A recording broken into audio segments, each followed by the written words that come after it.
안녕하세요, 백호선장입니다. 네, 이번 시간에는 레저보트의 종류 및 장단점에 대해서 간략하게 설명을 해드리겠습니다. 이제 지금 화면에서 보시는 배는 그 일반 고무보트라는 배고요. 저마력 4.5마력부터 그 이하 마력, 5마력 이하 엔진을 달고 면허 없이도 레저 활동을 할 수 있는 배입니다. 편하게는 2명 정도 승선하면 제일 편하고요.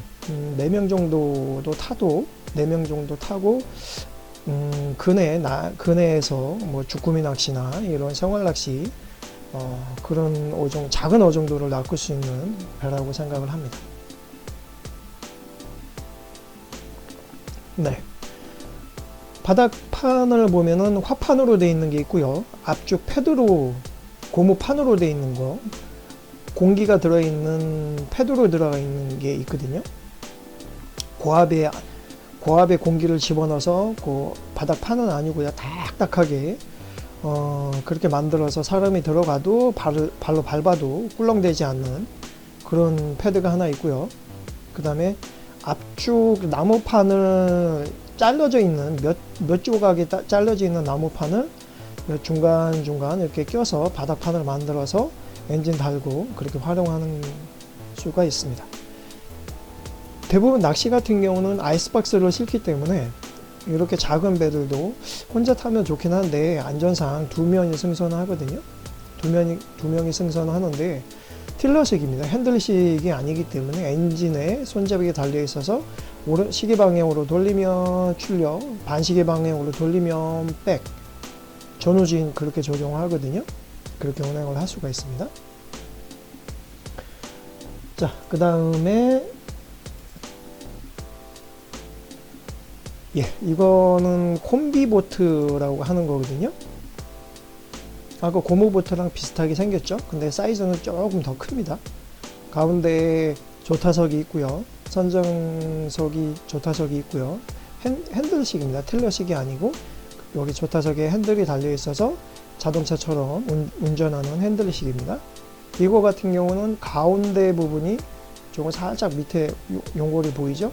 가운데 부분이 FRP라는 소재로 되어 있어서 FRP 소재가 견고하고 가볍기 때문에 FRP 소재를 주로 많이 쓰이게 됩니다. 그래서 FRP 소재로 홀을 짠 다음에 내부에 바깥에 밸런스나 부력을 좋게 하기 위해서 튜브를 이렇게 바깥에 둘른 형태가 콤비보트라고 합니다. 이 정도 급 되면은 보통 18마력 이상, 그 다음에 뭐 40마력, 50마력 그렇게 달고 때로는 뭐 60마력도 달고요. 운행을 하게 됩니다. 한 4명 정도 승선하면은 딱 좋을 것 같네요. 자, 이 모델은 같은 콤비보트인데요. 사이즈가 좀 큽니다. 4m 80 정도 되는 480 콤비라고 하거든요. 엔진은 50마력 달려있네요. 그 다음에 특징은 아까 처음에 보셨던 그 배와 다른 게 특징은 내부 공간이 조금 더 넓습니다. 넓어요. 지금 보시는 것처럼 의자가 앞에 선장석에 2명, 보조석에 2명, 그렇게 4명이 승선을 할 수가 있겠죠. 그렇다 치더라도 공간은 그닥 많이 넓지는 않아요. 대부분 아이스박스 하나에서 2개 정도를 싣고 그 다음에 채비라든가 이런 것들을 싣고 가기 때문에 그런 것들은 앞에 선수 공간에 싣고 아니면 때로는 이 엔진 옆에 뒤에 튜브에다가 앵글을 짭니다. 아이스박스를 실을 수 있는 앵글을 짜서 붙이게 됩니다.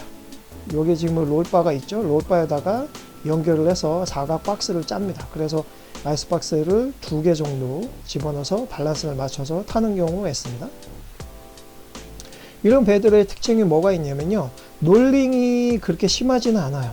물이 지금 뒤에 옆에 보면 러빙, 지금 보강재가 붙어 있는 이 부분까지 물이 찰랑찰랑 움직이거든요. 그렇기 때문에 이 배도 마찬가지 가운데 부분은 FRP 소재로 이루어져 있습니다.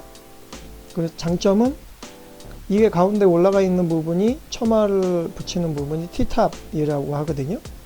그래서 뭐 선장님이 달릴 때 보조석에 앉아 있는 분들도 잡을 수도 있고요. 낚시를 하다가 뭐 어디 묶어 놓을 수도 있고요. 뭐 게르줄이나 뭐 풍닷이나 이런 것들을 묶어서 사용을 할 수도 있고요. 다용도로 사용을 할 수가 있습니다. 그리고 앞에 가이드 모터도 있네요. 뭐 이 정도면은 먼 바다까지 가능하겠죠. 4명까지 승선을 할 수가 있고요.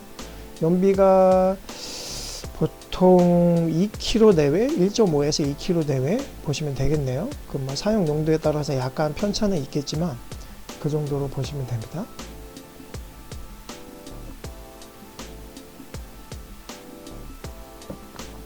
네, 다음. 이 배 같은 경우는 100% FRP 소재로 이루어져 있습니다. 가운데 있는 T탑은 없군요. 없는 모델이고요. 뒤후미에 도마 겸 그 채비를 손질할 수 있는, 준비할 수 있는 공간, 선장석에 1명 내지 2명 앉을 수가 있고요. 선수 부분에도 있네요. 앉은 공간이요. 그리고 후미에는 2명 좌우로 1명씩 앉을 수 있겠고요. 그 다음에 이 배 같은 경우는 이 정도 사이즈라면 보통 60마력 이상 달게 됩니다. 그래서 어느 정도 밸런스가 맞고요. 출력이 나오게 됩니다. FRP 소재는 어떻게 제작을 하게 되냐면, 기본적으로 이런 모양을 가다라고 하거든요. 가다를 짜기 위해서는 나무로 모양을 짜게 됩니다. 나무로 이를 틀을 만들어요. 모양.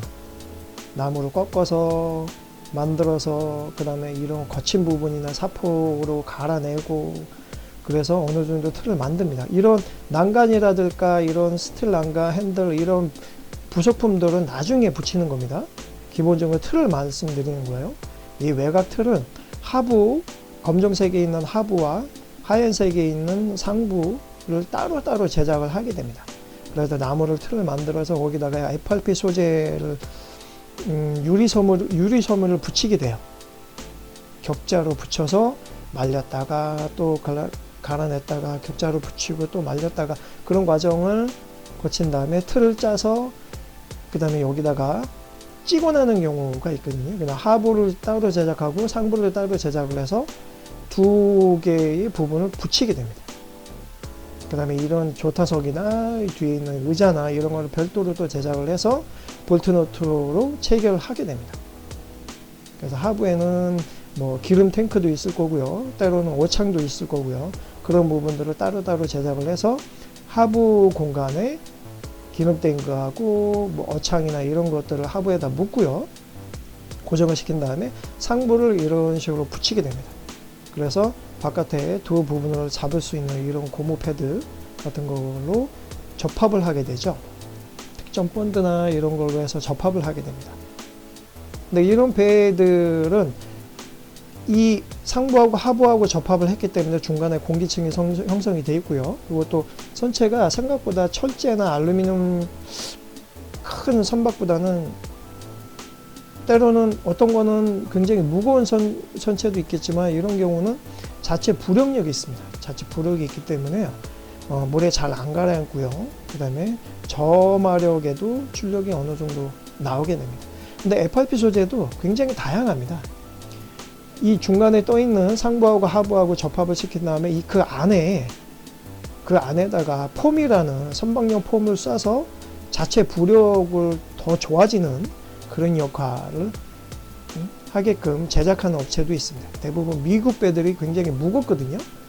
유럽 배보다 미국 배, 일본 배보다 미국 배가 더 무겁습니다. 무거운 배를 타면은 장단점이 있는 게요. 장점은 높은 파도나 심한 너울에도 배를 밀고 가게 됩니다. 배가 무겁기 때문에 파도를 누르면서 엔진의 힘으로 막 누르고 가요.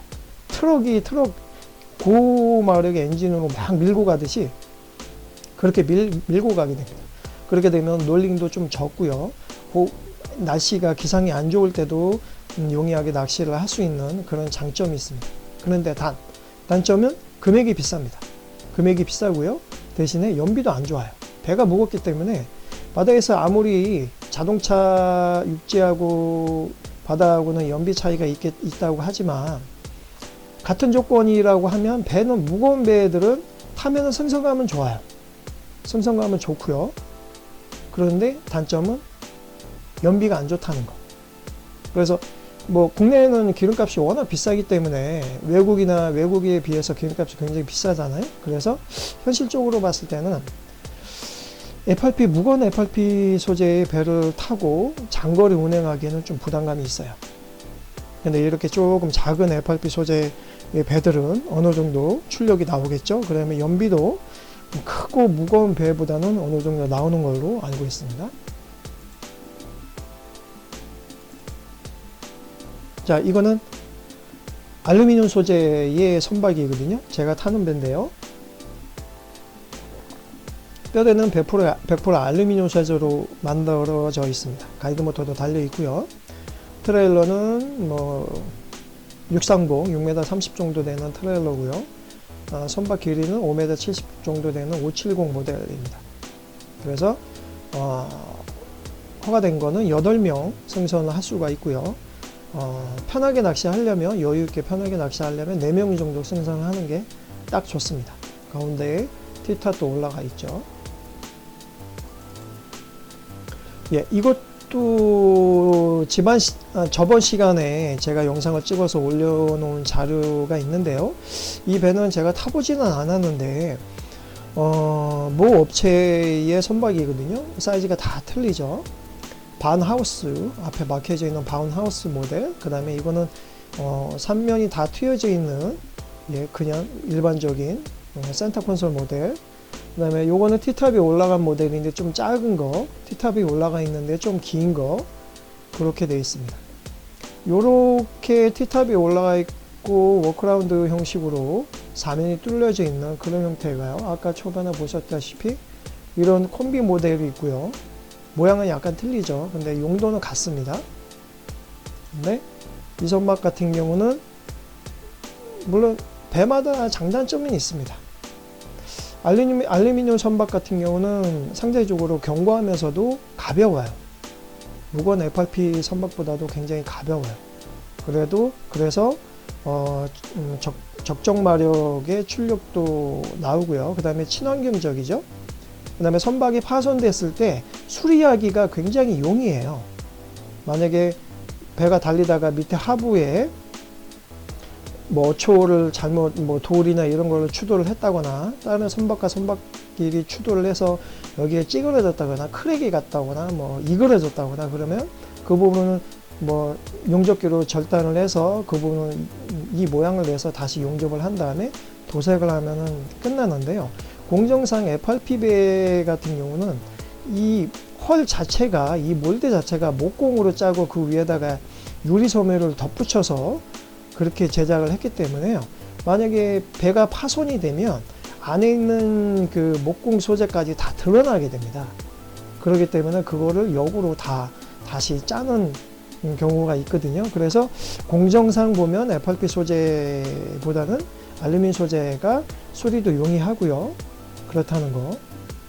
근데 장단점이 있다고 했죠. FRP 소재는 일단은 겉면이 일반적으로 저희가 많이 사용하는 욕실 있잖아요. 욕실도 FRP 소재거든요. 매끈하죠. 근데 아무래도 이제 스틸이나 이런 알루미늄 소재 같은 경우는 열하고 냉기에 굉장히 취약해요. 전달이 빨라요. 굉장히 한여름에 낚시를 하게 되면 이 위에 상부에 패드 같은 걸 붙이거든요. 난간에요. 그래서 사람이 앉아 있거나 손을 대도 괜찮은데 열 전도율이 굉장히 빨라요. 알루미늄 소재 같은 경우는요. 그래서 이런 패드나 이런 거를 붙여서 그거를 좀 감안하는 그렇게 제작을 하거든요. 근데 FRP 소재 같은 경우는 열 전도율이 알루미늄보다는 조금 더딥니다. 그렇기 때문에 그런 장단점이 있다는 거.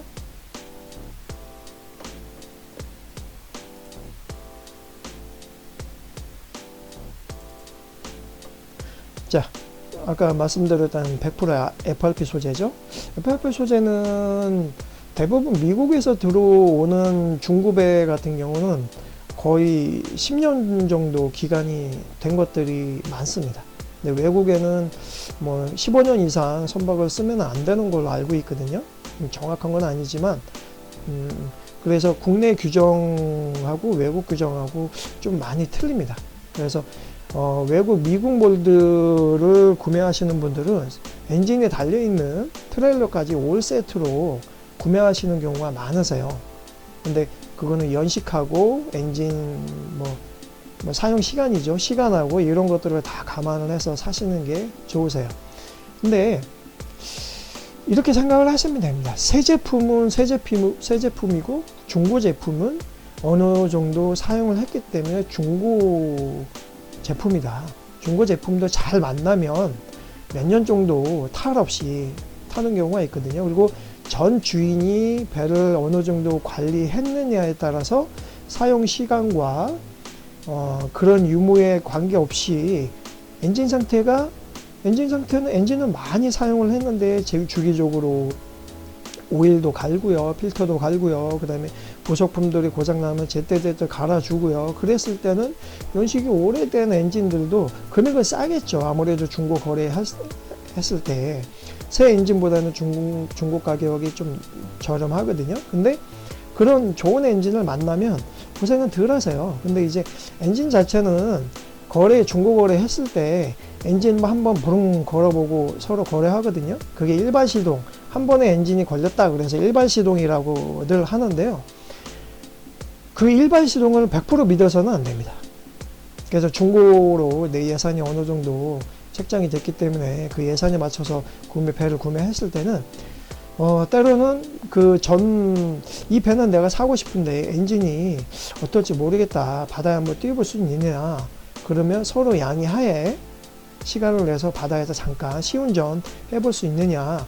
가능하다면 시운전도 해보는 것도 좋으세요. 선박도 마찬가지고요.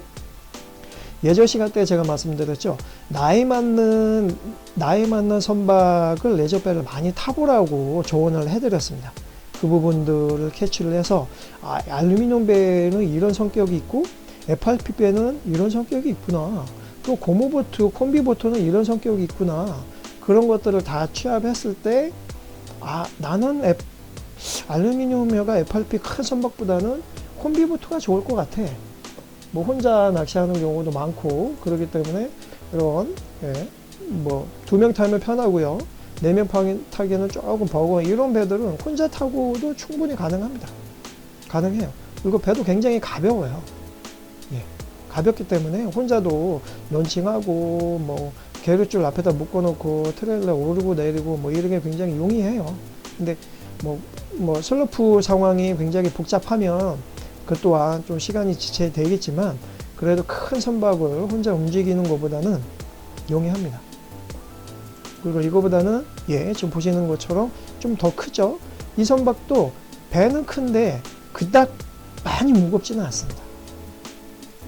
보이는 이 알루미늄 선박, 요런 선박들은 혼자 절대로 못 나가요. 나가더라도 나갈 수는 있습니다. 그래서 앞에 가이드 모터가 전동 리모컨으로 움직이거든요. 그래서 제가 그 바다에 런칭을 쉽게 하는 방법도 영상을 올려놨는데요. 저 같은 경우는 혼자 나갈 때 트레일러에다가 이 전동 가이드가 있기 때문에요. 배를 그냥 바다에다 던집니다. 슬로프에 어느 정도 트레일러 바퀴가 반 정도 차있을 때 앞으로 1m 올라가서 전속력으로 후진하면서 바퀴가 반 정도 3분의 2 정도 잠겼을 때 급브레이크 확 잡습니다. 앞에 윈치를 풀어 놓고요. 그 다음에 근데 주변에 여기 슬로프 주변에 다른 선박들이 없어야겠죠. 있으면 좀 비켜달라고 말씀드린 다음에 브레이크를 확 밟아요. 그러면은 배가 어느 정도, 이 배가 배 무게만 600kg 정도 되거든요. 근데 거기다 기름하고 이런 부자재 엔진까지 실려있기 때문에 보통 1톤이 넘어가요. 그래서 자체 무게가 있기 때문에 탄력으로 브레이크를 확 밟으면 배가 그 탄력으로 바다에 쭉쭉쭉 미끄러져서 툭 떨어집니다. 떨어짐과 동시에 저는 차량에서 나와서 리모컨으로 이 가이드 모터를 틉니다. 가이드 모터를 파워를 키면 2번 딱딱 누르면 이 가이드 모터가 이렇게 올라와서 쭉 내려옵니다. 그래서 리모컨으로 운전을 해서 앙카링을 딱 박아놓거든요. 그러면 그 자리에 내가 앙카링 눌렀던 그 자리에 배가 딱 서 있어요. 그러면 저는 트레일러를 주차장에 주차하고 다시 와서 그 배를 내 쪽으로 슬로프 가장자리 쪽으로 운전을 해서 성사를 한 다음에 나가서 운전하고요. 낚시하고요. 돌아와서 역방향으로 그렇게 올리고 그렇게 운전을 하거든요. 이 가이드 모터는 하나 있으시면 굉장히 다방면으로 쓸 수가 있으세요. 근데 굉장히 고가라는 거. 그 다음에 장고장이 굉장히 많아요. 생각보다. 이 전동 트립이 올렸다가 내렸다가 그런 역할을 하는 부분이 생각만큼 용이하긴 한데 장고장이 많다는 거 그렇게 생각하십시오. 중고거래로 사신다 해도 제가 이게 72인치거든요. 60인치 짧은 것도 있어요. 60인치 이 정도 되는데 72인치는 여기가 헤드죠. 이게 굉장히 긴 모델인데 중고값도 기본 요 하나만 배터리 빼고요. 배터리는 뭐 배터리 24V 100A 정도 했을 때 한 100여만 원 되는 거를 하나 사셔야 되고요. 요거만 사더라도 중고 가격이 지금 300만 원이에요. 그리고 두 개 배터리까지 하면 400만 원이 되겠죠. 고가입니다. 그리고 고가인 대신에 쓸 용도는 굉장히 많은데 장고장이 많다는 거, 그런 단점이 있습니다. 예. 근데 이것도 지금 보시는 배도 알루미늄 선박이죠. 근데 모양이 다 틀리죠. 근데 이 배는 이 공장에 가서 제가 그 영상을 찍고 일부는 올렸는데요. 이 배는 제가 타보지는 않았습니다. 조만간에 타서 장단점에 대해서 영상을 올릴 거고요. 이 선박의 장점은 뭐가 있냐면 이렇게 각도가 꺾여 있죠. 배가 꺾여 있는 이유가 있더라고요. 이 보시면 여기 빨간 배 보십시오. 중간에 선이 하나가 있죠. 이 상부하고 하부하고 이 틀린 게 상부는 비어 있습니다. 상부 안쪽은 비어 있어서 수납 공간으로 쓸 수 있고요. 그 다음에 상부하고 하부하고 붙어 있죠. 이 하부 같은 경우는 격실로 되어 있어서 밀폐형이에요. 그래서 이 하부가 자체 부력통 역할을 하더라고요. 그래서 그 대표님 말씀으로는 놀링도 적다. 그 다음에 이제 어느 정도 파도 있어도 파도를 헤쳐나가는 기능이 특이하다. 그 다음에 점화력에도 어느 정도 출력이 잘 나온다. 그 다음에 밸런스도 좋다. 라고 말씀을 하셨거든요. 근데 배는 이렇게 생각을 하시면 됩니다. 파도가 심하거나 먼 거리 나왔을 때는 배는 큰 배를 타시는 게 유리하세요. 제가 타고 있는 게 5m 70짜리거든요. 5m 70짜리라고 해도 108을 치고 높이 2m, 3m 되는 파도가 있을 때는 그 파도를 치고 나가기에는 좀 한계가 있습니다.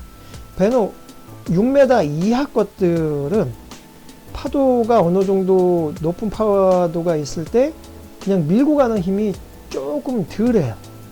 배도 가볍고요. 근데 배가 무겁고 6m 이상급들, 6m 30, 6m 50 되는 배들, 그 유어선들이 굉장히 크잖아요. 그 9m 막 이렇게 되잖아요. 배는 6m 이상 것들 정도 돼야 어느 정도 파도가 심해도 파도를 밀고 가는 성질이 굉장히 강합니다.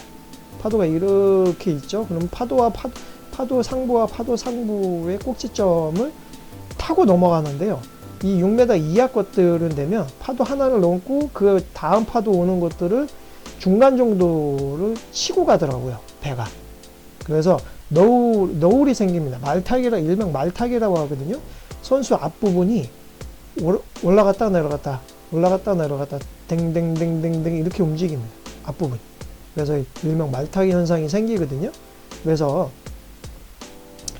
이 작은 그 6m 이하급들의 배는 다 그런 건 아니겠지만 브랜드마다 장단점은 있습니다.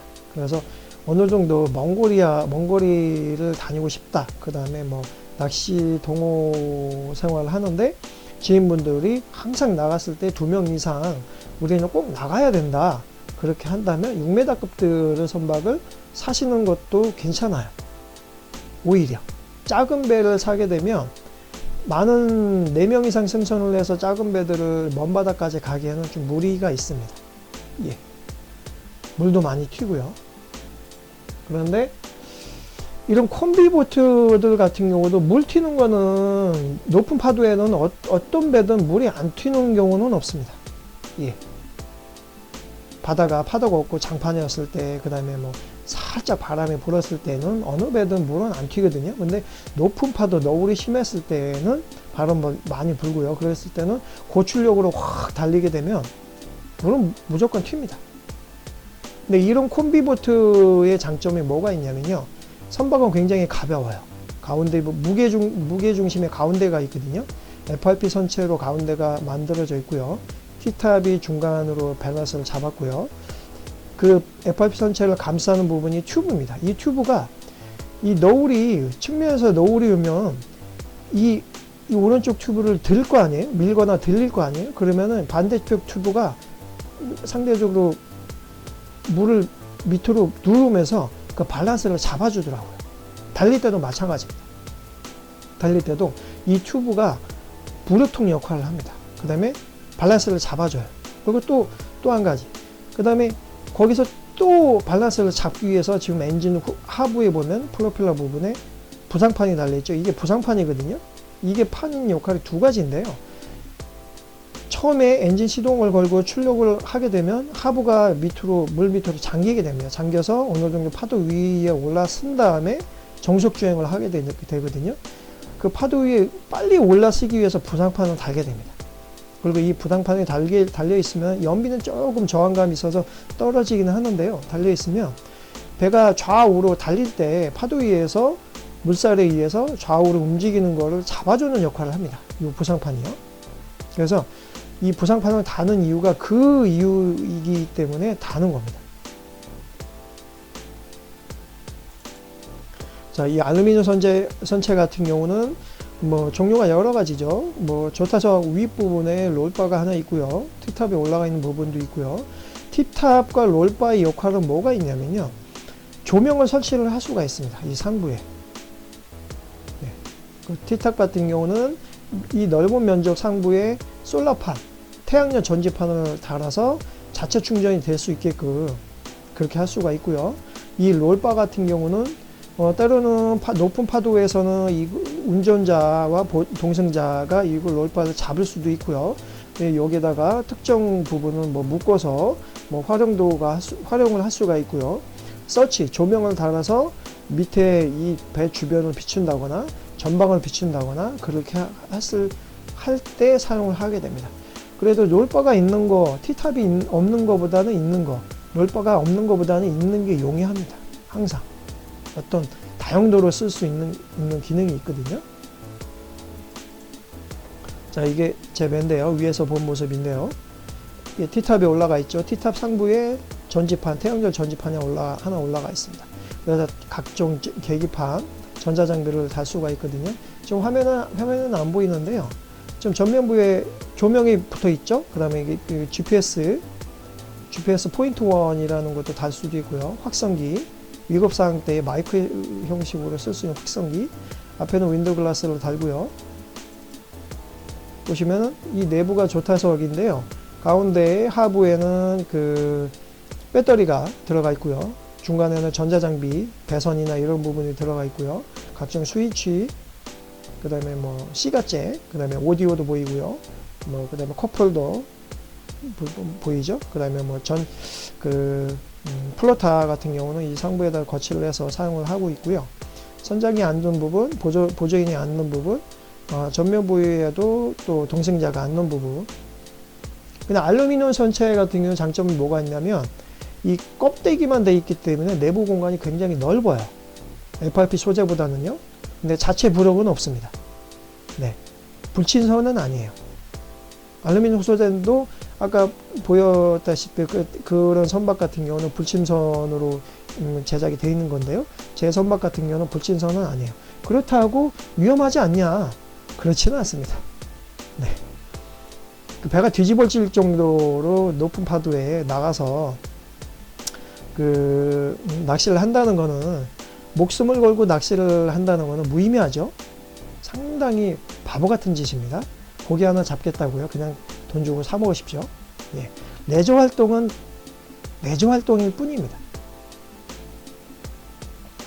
너무 무리하게 내조 활동을 하게 되면 항상 탈이 난다는 거, 그렇게 생각을 하십시오. 자, 간단하게 설명을 드렸는데요.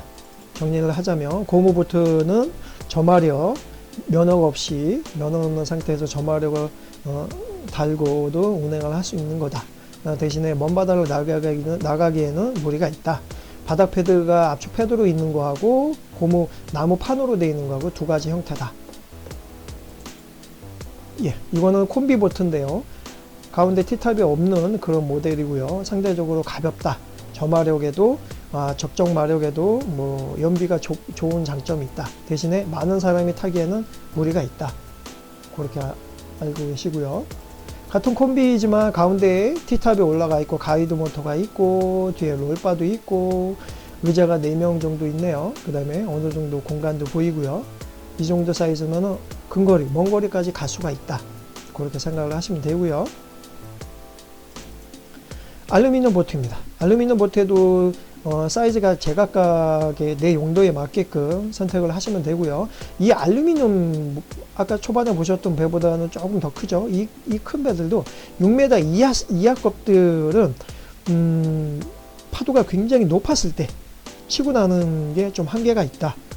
6m 이상급 되는 것들이 안정적인데 그거는 혼자서 운행하기에는 조금 무리가 많다.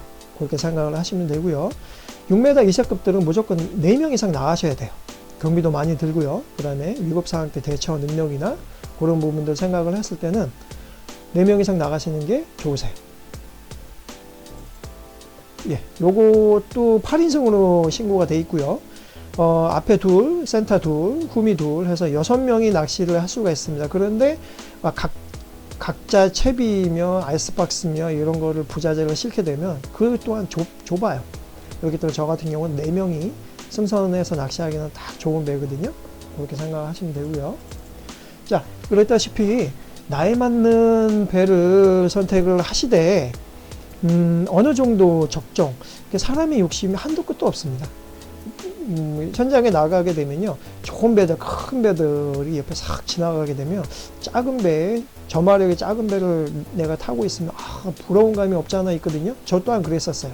그래서 큰 배를 구매한 경우거든요. 그래서 지인분들하고 같이 낚시하고 싶어서 큰 배를 구매를 했는데 저조차도 쉽지는 않더라고요.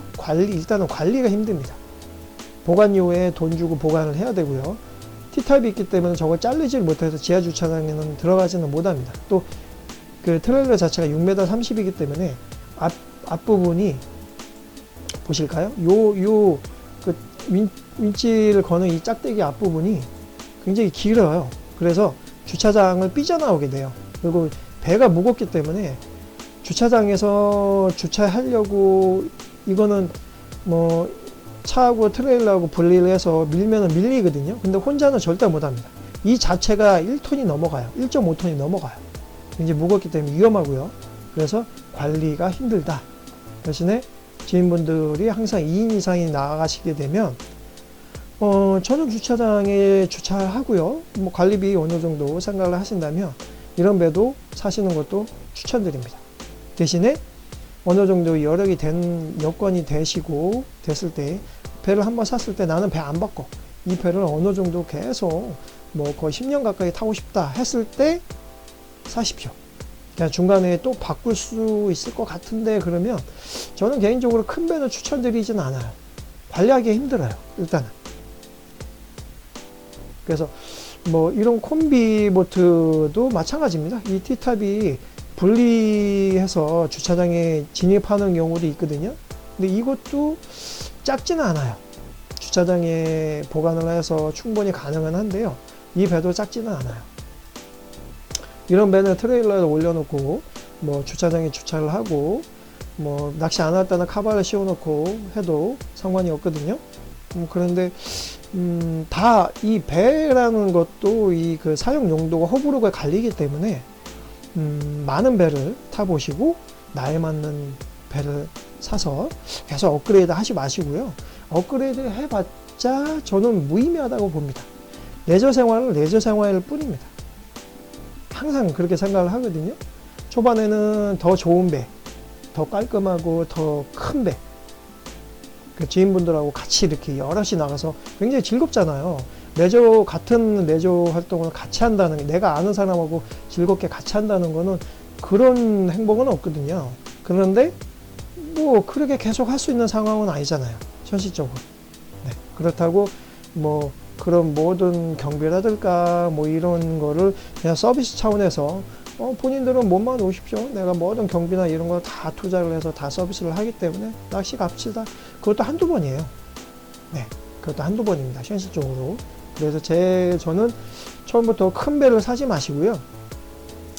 보통 한 5년, 6년 정도 됐을 때는 작은 이런 뭐 콤비보트나 이런 작은 선박, FRP도 마찬가지 이런 작은 배도 뭐 상관이 없습니다. 이거는 FRP 치고는 좀 작은 배거든요.